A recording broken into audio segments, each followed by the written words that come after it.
Hello friend, UP TET C TET study with Khushboo में आपका स्वागत है। आज हम ईवीएस पढ़ेंगे। ईवीएस का जो सी टेट में पिछले वर्षों में आया हुआ क्वेश्चंस है, 10 क्वेश्चंस पढ़ते हैं। चलिए वीडियो को स्टार्ट करते हैं। क्या आपने अपने घर या स्कूल के आसपास जानवर देखे हैं जिनके छोटे बच्चे हैं? हम बोला है क्वेश्चन में कि अपने घर के आसपास या स्कूल के आसपास जानवर देखे हैं जिनके छोटे छोटे बच्चे हैं। अपनी नोटबुक में उनके नाम लिखिए। तो इस प्रश्न के माध्यम से किस प्रक्रमण कौशल का अवलोकन करने को कह रहा है? ऑप्शन है अवलोकन एवं रिकॉर्डिंग, वर्गीकरण एवं चर्चा, परिकल्पना एवं प्रयोग, न्याय के लिए सरोकार। तो सही जवाब हो जाएगा अवलोकन एवं रिकॉर्डिंग। सही जवाब क्या होगा? अवलोकन एवं रिकॉर्डिंग, क्योंकि बोला है कि स्कूल या घर के आसपास के जानवर जिनके छोटे बच्चे हैं तो ये अवलोकन हो गया, और नोटबुक में उसको लिखना है तो ये रिकॉर्डिंग हो गया। कक्षा 5 की शिक्षिका एक एल्युमिनियम फाइल लेती हैं और पानी में डाल देती हैं। एक एल्युमिनियम फाइल लेती हैं, उसे पानी में डाल देती हैं एवं दिखाती हैं, ये बच्चों को दिखाती हैं कि वह ऊपर तैर रहा है, कि देखो ये ऊपर तैर रहा है, ये जो फाइल है वो पानी में ऊपर तैर रहा है। फिर वह फाइल को मोड़कर ज़ोर से दबाती हैं, फाइल को मोड़ती हैं, उसको ज़ोर से दबाती हैं और फिर से पानी में डालती हैं, फिर उसे पानी में डाल देती हैं। पहले फाइल को वैसे ही डाली थी और अब मोड़ के डाली हैं, तथा शिक्षार्थियों को दिखाती हैं कि वह डूबता नहीं, और वो डूबता नहीं है। बाद में वह शिक्षार्थियों को यह सोचने और कारण देने के लिए कहती हैं कि ऐसा क्यों हुआ है। इस प्रश्न का उत्तर देने के में निम्नलिखित में से कौन सा प्रक्रमण कौशल प्रयोग किया जाएगा? तो इसका सही जवाब है परिकल्पना।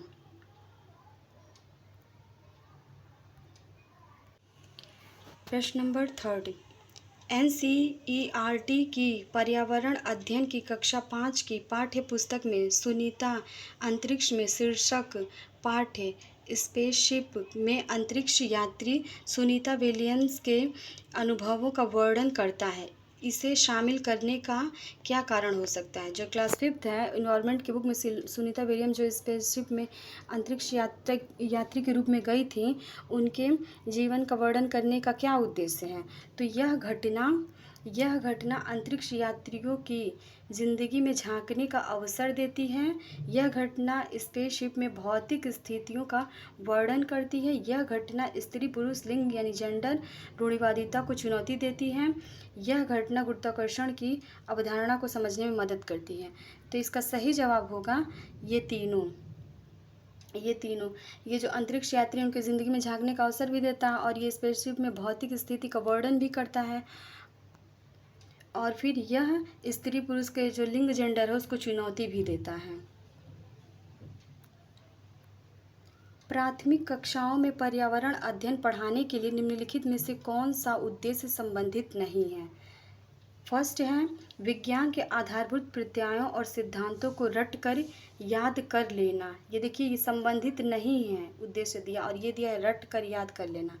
पर्यावरण को खोजने के अवसर प्रदान करना। अवलोकन, मापन, भविष्य कथा और वर्गीकरण जैसे कौशलों का विकास करना। भौतिक और सामाजिक परिवेश के प्रति संवेदनशीलता विकसित करना। तो इसका सही जवाब होगा ए। सही जवाब क्या होगा? ए, क्योंकि जो एनसीएफ है वो रट के याद करने पे जोर नहीं देता है। पर्यावरण अध्ययन के शिक्षण में उन प्रक्रिया पर आधारित कौशलों को बढ़ावा दिया जाना चाहिए जो पूछताछ आधारित प्रत्यक्ष अनुभवों के केंद्र बिंदु हैं। निम्नलिखित में से कौन सा एक ऐसा कौशल नहीं है? तो फर्स्ट है पूर्वानुमान, निर्धारण, निष्कर्ष निकालना, अवलोकन करना। तो सही जवाब होगा निर्धारण।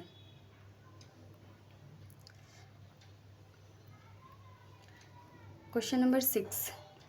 कक्षा 5 की अध्यापिका माहिका चाहती है कि उसके विद्यार्थी आसपास के पौधों का अवलोकन करें। जो माहिका वो चाहती हैं जो उनके विद्यार्थी छात्र हैं वो आसपास के जो पौधे हैं उनका अवलोकन करें। सार्थक अधिगम के लिए उसे बच्चों को क्या करने के लिए प्रोत्साहित करना चाहिए? जैसे उनका अधिगम हो, इसके लिए बच्चों को क्या करने के लिए प्रोत्साहित करना चाहिए? तो ऑप्शन ए है यह समझाना कि पौधे भी सजीव होते हैं। दूसरा है यह समझाना कि पौधे हमारे लिए उपयोगी होते हैं। अधिकतम पौधों के नाम लिखना। उनकी ऊंचाई, पत्तियों, गंध और उगने के स्थान में अंतर का अवलोकन करना। तो सही जवाब होगा डी, ऑप्शन नंबर डी, उनकी ऊंचाई, पत्तियों, गंध और उगने के स्थान में अंतर का अवलोकन करना। ईवीएस सर्वे संक्षेपण डैश अर्थ में प्रयुक्त होता है। ईवीएस जो संक्षेपण है वो डैश अर्थ में प्रयुक्त है, यानी ईवीएस का फुल फॉर्म पूछा है। तो फर्स्ट ऑप्शन है environment skills, environment science, environment sources, फिर इन्वायरमेंट स्टडीज। तो सही जवाब होगा इन्वायरमेंट स्टडीज। ये क्वेश्चन कई बार आया है। निम्नलिखित में से कौन सा प्राथमिक स्तर पर पर्यावरण अध्ययन के शिक्षण का उद्देश्य नहीं है? और ये जितने भी क्वेश्चन मैं बता रही हूँ ये सारे CTET में आए हुए क्वेश्चंस हैं, इसलिए इन क्वेश्चंस को ध्यान से देखिए क्योंकि CTET अपना क्वेश्चन रिपीट करता है। 8 नंबर क्वेश्चन, निम्नलिखित में से कौन सा प्राथमिक स्तर पर पर्यावरण अध्ययन के शिक्षण का उद्देश्य नहीं है? नहीं बोला है, निगेटिव जो बोले तब उसको ध्यान से देखा करिए। कक्ष में होने वाले अधिगम को विद्यालय के बाहर की दुनिया से के साथ जोड़ना। दूसरा है शिक्षक कक्ष में कड़े अनुशासन को सुनिश्चित करें।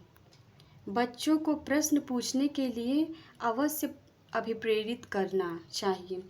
बच्चों को अपने निकटतम परिवेश में से परिचय प्राप्त करने के लिए अवश्य अभिप्रेरित करना चाहिए। तो ये बोला उद्देश्य नहीं है पर्यावरण अध्ययन पढ़ाने का, शिक्षण का, तो ये हो जाएगा कड़े अनुशासन।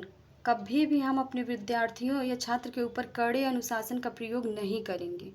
उनको हम उनके लिए जैसा उनके लिए अनुकूल वातावरण होगा वैसे ही वातावरण में उनको हम पढ़ाएंगे।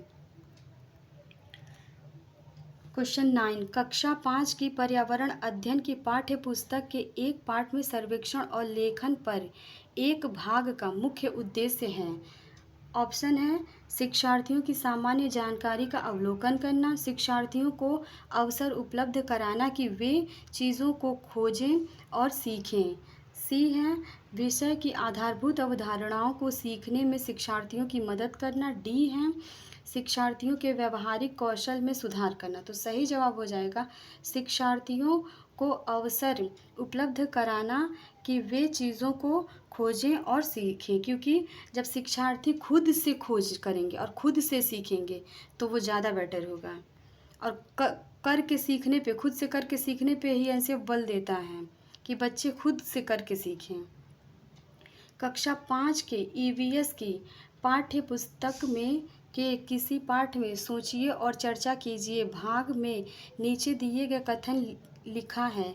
यदि आपके गांव अथवा शहर में एक सप्ताह तक पेट्रोल एवं डीजल ना हो तो क्या होगा? मतलब बताया गया है कि आप सोचिए और इसको चर्चा करिए कि अगर एक सप्ताह तक आपके शहर या गांव में पेट्रोल या डीजल ना हो तो क्या होगा, इस पे चर्चा करना है। इस कथन का क्या उद्देश्य है? पहला है छात्रों को तेल के न्याय संगत उपयोग के बारे में संवेदनशील बनाना। सेकेंड है छात्रों को पेट्रोल एवं डीजल के स्रोतों के बारे में मूल्यांकन करना। वास्तविक जीवन की चिंताओं को समझने हेतु कल्पना और सोचने विचारने की कुशलता को बढ़ावा देना। पेट्रोल और डीजल की कीमत के बारे में जागृति उत्पन्न करना। तो इसका सही जवाब होगा ऑप्शन नंबर सी। सही जवाब क्या होगा? ऑप्शन नंबर सी, वास्तविक जीवन की चिंताओं। वास्तविक जीवन की चिंता की पेट्रोल डीजल नहीं रहेंगे तो क्या होंगे? समझने हेतु कल्पना करना, ठीक, और सोचने विचारने की कुशलता को बढ़ाना। इससे बच्चे क्या होंगे? सोचेंगे कि भविष्य में अगर ऐसा नहीं रहा तो क्या होगा। चलिए फ्रेंड, आज हमने 10 क्वेश्चन ही कराया है और नेक्स्ट वीडियो में आगे का और क्वेश्चन कराऊंगी। ये सारे क्वेश्चन CTET में पूछे हुए हैं, इसलिए आप लोग वीडियो को ध्यान से देखिए और अगर मेरा वीडियो अच्छा लगे तो इसे लाइक शेयर सब्सक्राइब करें ताकि मुझे भी मोटिवेशन मिले, मैं और अच्छा आपके लिए वीडियो बनाऊं।